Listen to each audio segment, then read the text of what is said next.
ETF index mutual funds నేర్చుకుని stock మార్కెట్లో రాణించాలనుకుంటున్నారా? వెంటనే ఈ నెంబర్కి కాల్ చేయండి. నమస్తే, welcome back to Suman TV. ప్రస్తుతం మనతో పాటు ఉన్నారు పబ్లిక్ స్పీకర్ రజనీ రామ గారు. నమస్తే మ్యామ్. నమస్తే నవీన. మేడం, అహ్మదాబాద్ ప్లేన్ క్రాష్ గురించి చూస్తే ఎక్కడ చూసినప్పుడు ఇదే న్యూస్ ఉంది. అవును. పేపర్లు కానీ, న్యూస్ ఛానల్స్ కానీ రీల్స్ చూసినా కూడా ఓవరాల్గా అసలు ఇన్సిడెంట్ని చూసుకుంటే కొంతమంది కుట్ర అంటున్నారు, కొంతమంది నెగ్లిజెన్స్ అంటున్నారు, ఇంకా చాలా చాలా చెప్తున్నారు. ఆల్రెడీ ఒక ప్యాసింజర్ ఎవరైతే ఆకాష్ అని ఉన్నాడో ఢిల్లీ నుంచి లండన్ వెళ్ళాలి, బట్ అహ్మదాబాద్ దిగిపోయాడు. అతను ఒక వీడియో కూడా చేశాడు, ఇది చెత్త ఫ్లైట్, ఇందులో ఏం పని చేయట్లేదు, ఏసీ పని చేయట్లేదు, స్క్రీన్ పని చేయట్లేదు అని. అయినా ఎవరు పట్టించుకోలేదు. అతను దిగిపోయాడు, ఇందులో వెళ్తే సరిగా నేను వెళ్ళలేను, చేరలేను చివరి వరకు అని చెప్పేసి, అందుకే నేను దిగిపోయానని ఒక స్టేట్మెంట్ కూడా ఇచ్చాడు. సో ఓవరాల్ గా మరి కొంతమంది చనిపోయారు, మనం వాళ్ళ గురించి కూడా మాట్లాడుకున్నాము. మీరేమనుకుంటున్నారు అనాలిసిస్? అవును, ఆయన చెప్పింది కరెక్టే. అది ఇండియన్ ఎయిర్లైన్స్, అది చెత్తే. అసలు అందులో తెలిసిన వాళ్ళు ఎవరు కూడా దాదాపుగా వెళ్ళటానికి ఇష్టపడరు. ఏదైనా ఎమర్జెన్సీ అయితే కొంచెం ఖర్చు ఎక్కువ పెట్టుకోలేని వాళ్ళు ఇంక వెళ్ళటమే, కానీ సాధారణంగా అది ఎవరు ఇష్టపడరు. అందులో మనం విన్నాం ఒక వీడియోలో, అందులో సీట్లు సరిగ్గా ఉండవు, ఏసీలు సరిగ్గా పనిచేయవు, వాష్రూమ్స్ సరిగ్గా ఉండవు, సర్వీస్ సరిగ్గా ఉండదు, అక్కడ ఫుడ్ కూడా మనకి ఇవ్వరు సరిగ్గా. అంటే మిగతా కంపారిటివ్గా మిగతా ఫ్లైట్స్లో ఇచ్చినంత ఫ్రీక్వెంట్గా కానీ, ఇంకా ఎలా చూసుకున్న ఫెసిలిటీ వైజ్గా కానీ వాళ్ళు వాటర్ అడిగితేనే చాలాసేపటికి కానీ తేరు. మరి అటువంటి ఫ్లైట్లో అందరూ కూడా చేయటానికి ఇష్టపడరు. చెత్త అంటే ఎర్ర బస్ ఈక్వల్ టు ఎర్ర బస్, అలా ఉంటుంది అనమాట. ఎయిర్లైన్స్ అనేది ఎర్రక్షరాలతో రాస్తారు. నాకు కూడా ఎర్ర బస్ గుర్తుకొస్తుంది దాన్ని చూస్తుంటే. ఇంకా చెప్పాలంటే ఇప్పుడు ఈ జనాలు ఎట్లా తయారయ్యారంటే, ఇప్పుడు ఒక అమ్మాయి మనం అందులో చూసాం, భర్తది బర్త్డే సెలబ్రేట్ చేసుకోవడానికి ఇక్కడి నుంచి బయలుదేరింది. అంటే టూరిస్ట్ వీసా ఉంది కదా అని చెప్పి వెళ్ళడము. ఇది ప్రస్తుతం కాలమాన పరిస్థితులన్నీ కూడా అన్యాచురల్గా ఉన్నాయి. ఇప్పుడు ఇంకా చెప్పుకోవాలంటే బ్రహ్మం గారు చెప్పినవన్నీ ఒకదాని తర్వాత ఒకటి జరుగుతూ వస్తున్నాయి. ఇప్పుడు ఏ సమయంలో ఏం జరుగుతుందో తెలియని పరిస్థితిలో మనం పడిపోయాం. ప్రపంచవ్యాప్తంగా పడిపోయినప్పుడు జనము ఏం చేయాలంటే ఎక్కడికక్కడ కొంచెం జాగ్రత్తలు తీసుకోవాలి. అది ఎంతో అర్జెంటు, అవసరము, తప్పదు అనుకుంటే తప్ప అలాంటి ప్రయాణాలు చేయకూడదు. ఇప్పుడు చూడండి, తల్లిదండ్రులు వెళ్ళిన వాళ్ళు తల్లిదండ్రులు పోయారు, పిల్లలు వచ్చి వెళ్ళేవాళ్ళు వాళ్ళు చనిపోయారు, పెళ్లి చేసుకున్న వాళ్ళు దంపతులు విడిపోయారు, రకరకాలు జరిగిపోయినాయి కదా. ఇప్పుడు ఎన్ని కుటుంబాలు ఎలా అయిపోయినాయి, దానికి ఒక పేరు పెట్టలేం. నిరాదరణ అనాలా, లేకపోతే అనాథలు అయ్యారనాలా, ఒకరికొకరు కాకుండా పోయారనాలా, ఏమనాలో అర్థం కాని పరిస్థితిలో పడిపోయారు. ఇది ఇంకొకటి చెప్పేది అంటే, ఈ ఎయిర్పోర్ట్స్ కూడా దీనికి ఒక రూల్ అసలు ఉంది. ఎయిర్పోర్ట్కి చుట్టుపక్కల ఏమీ ఉండకూడదు అనేది. అందుకనే చూడండి, చాలా దూరంగా ఎయిర్పోర్ట్స్ అనేవి కట్టడం జరుగుతుంది. మనకు కూడా ఇక్కడ బేగంపేటలో ఉండే దాన్ని ఊరి మధ్యలో చాలా చిన్న ఎయిర్పోర్ట్, అది కూడా ఇక్కడి నుంచి తీసుకెళ్ళి శంషాబాద్లో పెట్టడం అనేది మనకి మంచి మేలే జరిగింది. అయితే కూడా ఇప్పుడు రియల్ ఎస్టేట్ వాళ్ళు ఏం చేస్తున్నారంటే, ఎయిర్పోర్ట్కి దగ్గర అని చెప్పి ఆ చుట్టుపక్కల స్థలాలన్నీ అమ్మడము, జనం వెళ్ళి ఇల్లు కట్టుకోవడము, నివాసము అనేది ఏర్పరచుకున్నారు. ఇందుకే ఎయిర్పోర్ట్స్ దగ్గర ఏమి ఉండకూడదు అనేది వన్ ఆఫ్ ద రూల్స్. అది ఉండకూడదు కూడా. మరి ఇప్పుడు ఆ రూల్స్ అన్నీ ఎటు పోయినాయి, ఎందుకు పోయినాయి అనేది మరి విచారించాల్సిన విషయం. ఇది ప్రభుత్వాలే చూసుకోవాలి. మరి అలా ఉండటం వల్లే కదా ఇప్పుడు అహ్మదాబాద్లో అక్కడికక్కడే ఎయిర్పోర్ట్ చాలా దగ్గరగా ఉందట. ఎగిరి ఇలా కూలే ప్లేస్కి, ఈ స్టార్ట్ అయ్యి టేక్ ఆఫ్ తీసుకున్న ప్లేస్కి ఎంతో లేదంట, ఎగ్దమ్ దగ్గరే పక్కనే. చూడండి, అక్కడ మెడికల్ కాలేజ్ ఉండడం ఏంటి? మరి ఎయిర్పోర్ట్కి దగ్గరలో ఏమి ఉండకూడదు అనేది ఒక రూల్ అయినప్పుడు, అంత దగ్గరగా అంతంత కట్టడాలు కట్టడము, వాళ్ళందరూ ఉండడం అనేది కరెక్ట్ కాదు కదా. ఇది ఎందుకు తెలుసుకోరో నాకు అర్థం కావట్లేదు. ఎప్పుడైనా దూరంగా ఉండాలి. ఇంకొకటి ఏంటంటే, దానివల్ల హెల్త్ ప్రాబ్లమ్స్ వస్తాయి. చెవులు పనిచేయకపోవడము, దాని ఎట్లోంచి వచ్చేటువంటి సౌండ్స్ కానీ ఏదైనా కూడా హెల్త్ మీద ఎఫెక్ట్ పడుతుందని కూడా చెప్తున్నారు. అది అన్ని విధాలా చూసుకుంటే, ఇంకొకటి దానికి వెళ్ళే వెహికల్స్, వచ్చే వెహికల్స్, విమానాలు ఎగరటమే కాదు, తర్వాత కూలిని అనుకోండి, ఇప్పుడు కూలింది ఏమైంది, దగ్గర ఇది అయిపోయింది.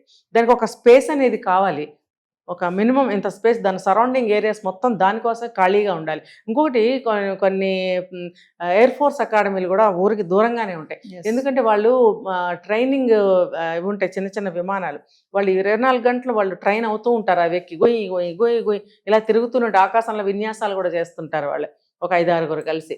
చూసారంటే మీరు విమానాలు 5-6 ఇలా వెళ్తూ ఉంటాయి అన్నమాట. ఇలా ఇలా ఇలా ఇలా విన్యాసాలు. వాటికి కావాల్సిన ప్లేస్ కావాలి కాబట్టి ఆ అకాడమీస్ అవన్నీ కూడా ఊరు చివరే ఉంటాయి, ఎయిర్పోర్ట్స్తో సహా.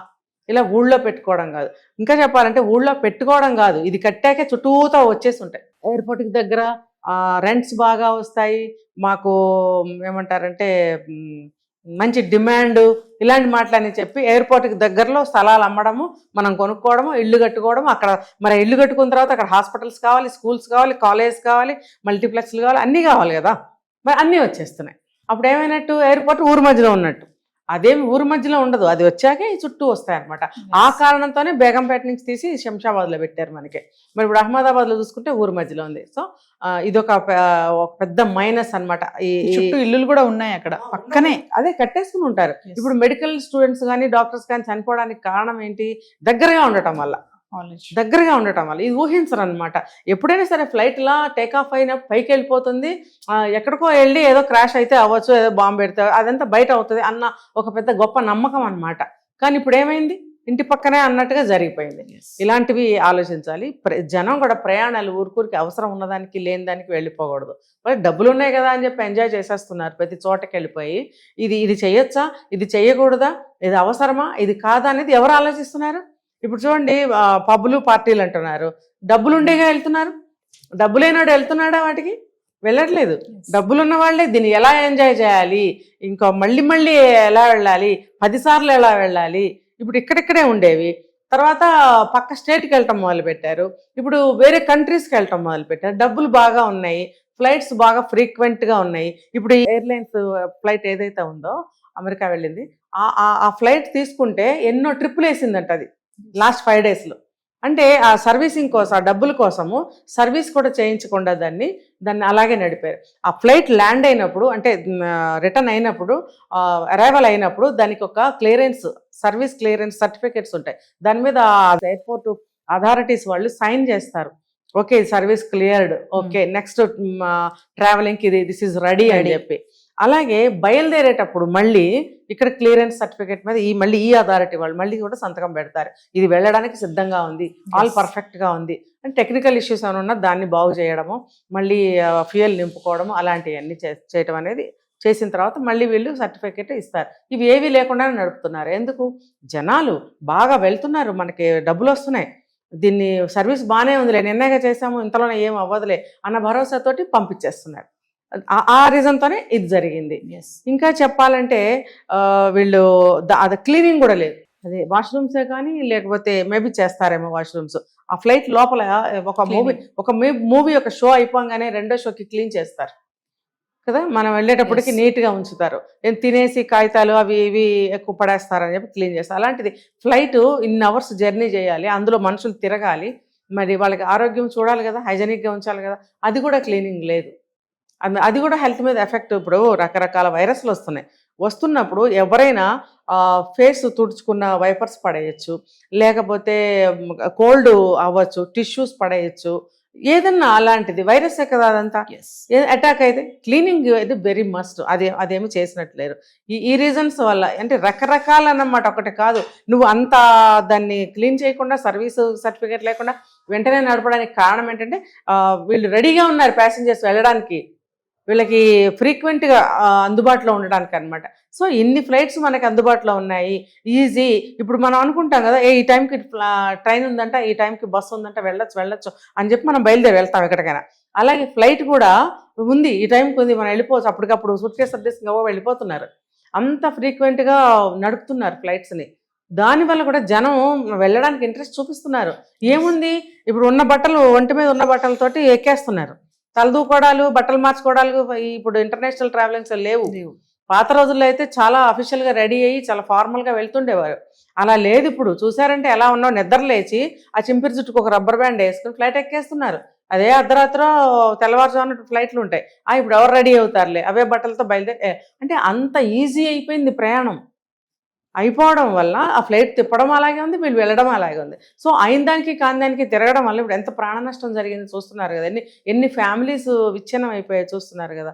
ఇవన్నీ చూసి జనము అర్థం చేసుకుని ఎవరి ఇదిలో వాళ్ళు ఉండటం అనేది అలవాటు చేసుకోవాలి. ఇది మనకు అవసరమా ఇప్పుడు?